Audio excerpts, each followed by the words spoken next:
മറ്റൊരു വാർത്തയിലേക്ക് പോകുമ്പോൾ സീ പ്ലെയിൻ പദ്ധതിക്കെതിരെ വനം വകുപ്പ് രംഗത്ത് വരികയാണ്. സീ പ്ലെയിൻ ഇറക്കുന്ന മാട്ടുപ്പെട്ടി ഡാം സ്ഥിരമായി കാട്ടാനകൾ എത്തുന്ന സ്ഥലമാണെന്നും ആനകളുടെ സ്വൈര്യവിഹാരത്തിന് തടസ്സമാകുമെന്നും ഇടുക്കി DFO ജില്ലാ കളക്ടർക്ക് നൽകിയ കത്തിൽ പറയുന്നു. മനുഷ്യ വന്യജീവി സംഘർഷം വർദ്ധിക്കാൻ നീക്കം ഇടയാക്കുമെന്നും കത്തിൽ പരാമർശമുണ്ട്.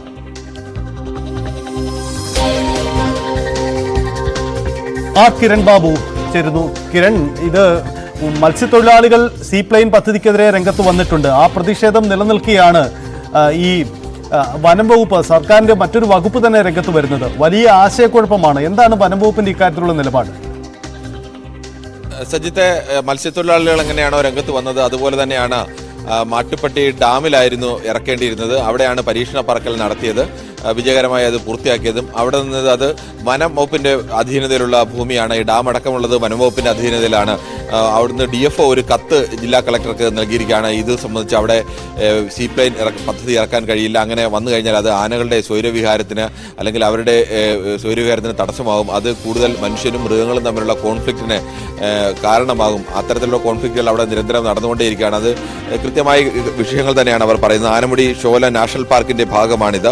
അതോടൊപ്പം തന്നെ പാമ്പാടും ചോല നാഷണൽ പാർക്കിൽ നിന്ന് 3.5 കിലോമീറ്റർ മാത്രമാണ് ഇതിന് അകലമുള്ളത്. കുറിഞ്ഞുമല സാനിച്ചേരിയുടെയും ഭാഗമാണ്. ഈ ഭാഗങ്ങളെല്ലാം തന്നെ വെള്ളവും അതോടൊപ്പം തന്നെ കാടും ആനകളുടെ സ്ഥിരമായ സഞ്ചാര മേഖലയാണ്. ആനകളുടെ സ്ഥിരമായ സഞ്ചാര മേഖലയിലേക്ക് ഇത്തരത്തിലേക്കുള്ള ആന ഷെഡ്യൂൾ 1-ൽപ്പെട്ട മൃഗം കൂടിയാണ്. അതുകൊണ്ട് തന്നെ ദേശീയ വന്യജീവി വകുപ്പിന്റെ അനുമതി അടക്കം അതിന് ആവശ്യമുണ്ട്. അത്തരത്തിലുള്ള ജീവികളെ സംരക്ഷിക്കാൻ വേണ്ടി അവരുടെ ജീവിതത്തിന് ഏതെങ്കിലും തരത്തിൽ ഡിസ്റ്റർബൻസ് ഉണ്ടാകുന്ന പ്രവർത്തനങ്ങളൊന്നും പാടില്ല. ഷെഡ്യൂൾ 1-ൽപ്പെട്ട മൃഗങ്ങൾക്ക് അത്തരത്തിലുള്ള സംരക്ഷണമുണ്ട്. ആനയ്ക്കും കടുവയ്ക്കുമൊക്കെ അത്തരത്തിൽ സംരക്ഷണമുള്ളതാണ്. അങ്ങനെയുള്ള ഒരു ജീവിയുടെ ആവാസ വ്യവസ്ഥയെ തടസ്സപ്പെടുത്തുന്നതാണ്. അങ്ങനെ ആവാസ വ്യവസ്ഥയെ തടസ്സപ്പെടുത്തിയാൽ മനുഷ്യരും മൃഗങ്ങളും തമ്മിലുള്ള കോൺഫ്ലിക്റ്റ് വർദ്ധിക്കും, അതിന് കാരണമാകും. അതുകൊണ്ട് ഈ പദ്ധതി ഉപേക്ഷിക്കണം എന്നുള്ള, അല്ലെങ്കിൽ ഈ മാട്ടുപ്പെട്ടി ഡാമിൽ സീ പ്ലെയിൻ ഇറക്കുന്ന പദ്ധതി ഉപേക്ഷിക്കണം എന്നുള്ളൊരു നിർദ്ദേശമാണ്, അല്ലെങ്കിൽ ആ അറിയിപ്പാണ് DFO ജില്ലാ കളക്ടർക്ക് നൽകിയിരിക്കുന്നത്. അതിന് ചൂണ്ടിക്കാണിക്കിയിരിക്കുന്നത് വന്യ സാങ്ച്വറിയുടെ ഭാഗമാണ്. അത് ഷെഡ്യൂൾ 1-ൽപ്പെട്ട മൃഗമാണ്. അതുകൊണ്ട് അതിന്റെ സ്വൈര്യവിഹാരത്തിന് ഇത് തടസ്സമാകും എന്നതാണ് പ്രധാനമായും തടസ്സമായി ചൂണ്ടിക്കാണിച്ചിരിക്കുന്നത്.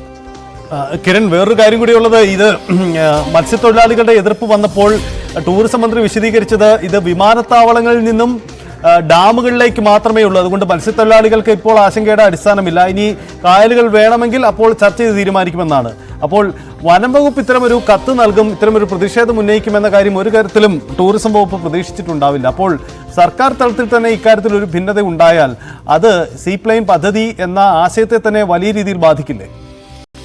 സജിത്ത്, ഇങ്ങനെ ഒരു പരീക്ഷണ പറക്കൽ നടത്തുന്നതിന് മുമ്പ് വനം വകുപ്പുമായി സ്വാഭാവികമായ ഒരു ചർച്ച നടത്തേണ്ടതായിരുന്നു. അങ്ങനെ ഒരു ചർച്ച ഉണ്ടായിട്ടില്ല എന്ന് വേണം കരുതാൻ. അങ്ങനെ ഉണ്ടായിരുന്നെങ്കിൽ നേരത്തെ തന്നെ ഇത്തരത്തിൽ വനം വകുപ്പിനുണ്ടായ എതിർപ്പ് ചൂണ്ടിക്കാണിക്കുകയോ അല്ലെങ്കിൽ അത് പരിഹരിക്കാനുള്ള മാർഗ്ഗങ്ങളടക്കം ചർച്ചയിലേക്ക് വന്നേനെ. അത്തരമൊരു ചർച്ചയോ അത്തരമൊരു നീക്കമോ ഉണ്ടായില്ല എന്ന് വേണം കരുതാൻ. വനം വകുപ്പിനെ സംബന്ധിച്ച് സ്വാഭാവികമായും വനം വകുപ്പിന്റെ ഉദ്യോഗസ്ഥരടക്കം പറയുന്നത് ഈ മേഖലയിലേക്ക് വന്യജീവികളുടെ ഷെഡ്യൂൾ 1-ൽപ്പെട്ട മൃഗമാണ് ആന. ആനയുടെ സ്വൈരസഞ്ചാരത്തിന് അല്ലെങ്കിൽ അതിന്റെ സ്വൈര്യവിഹാരത്തിന് തടസ്സപ്പെടുത്തുന്ന ഏതെങ്കിലും തരത്തിൽ നീക്കം വന്നാൽ അത് അറിയിക്കേണ്ടത്, തടയേണ്ട ഉത്തരവാദിത്തം വനം വകുപ്പിനുണ്ട്. ആ ഉത്തരവാദിത്തമാണ് വനം വകുപ്പ് ചെയ്തിരിക്കുന്നത്. മാട്ടുപ്പെട്ടി ഡാം എന്ന് പറയുന്നത് പൂർണ്ണമായും കാടിന് ഉള്ളിൽ നിൽക്കുന്ന ഒരു ഡാമാണ്. ആ പ്രദേശമാകെ തന്നെ വനപ്രദേശമാണ്. അവിടെ ആനകളുടെ സഞ്ചാര മേഖലയാണ്. മാട്ടുപ്പെട്ടി മേഖല എന്ന് പറയുന്നത് ആനകൾ സ്ഥിരമായി തമ്പടിക്കുന്ന ഒരു മേഖല കൂടിയാണ്. അങ്ങനെ ഒരു തടാകത്തിൽ ആനകൾ വെള്ളം കുടിക്കാനും എല്ലാം വരികയും തടാകം നീന്തി കടക്കുകയും ഒക്കെ ചെയ്യുന്നതാണ്. അങ്ങനെ ഒരു സ്ഥലത്ത് ഇങ്ങനെ സീ പ്ലെയിൻ പോലെ ഒരു പദ്ധതി നടപ്പാക്കുന്നത് ആനകൾക്ക് സ്വാഭാവികമായും അവരുടെ സ്വൈര്യവിഹാരത്തിന് തടസ്സമാവും. അങ്ങനെ തടസ്സം വന്നു കഴിഞ്ഞാൽ സ്വാഭാവികമായും മൃഗങ്ങളുടെ ആവാസ വ്യവസ്ഥയിൽ ഉണ്ടാകുന്ന തടസ്സങ്ങളെല്ലാം ബാധിക്കുക ജനങ്ങളെയാണ്. സമീപ പ്രദേശങ്ങളിലേക്കൊക്കെ ആന ഇറങ്ങാനും ജനങ്ങളുമായിട്ടുള്ള സംഘർഷത്തിനും ഒക്കെയുള്ള സാധ്യതകൾ വർദ്ധിക്കുന്നുണ്ട്. കേരളത്തിൽ അത്തരം സംഘർഷങ്ങൾ നിരന്തരം നിലനിൽക്കുന്ന സാഹചര്യത്തിൽ കൂടിയാണ് വനം വകുപ്പ് ഇത്തരമൊരു അറിയിപ്പ് ജില്ലാ കളക്ടർക്ക് നൽകിയിരിക്കുന്നത്. അതാണ് കിരൺ സൂചിപ്പിച്ചത്. എന്തായാലും വിശദമായി നമുക്ക് പരിശോധിക്കേണ്ട വാർത്തയുണ്ട്. അതിനു മുമ്പ് നമുക്ക്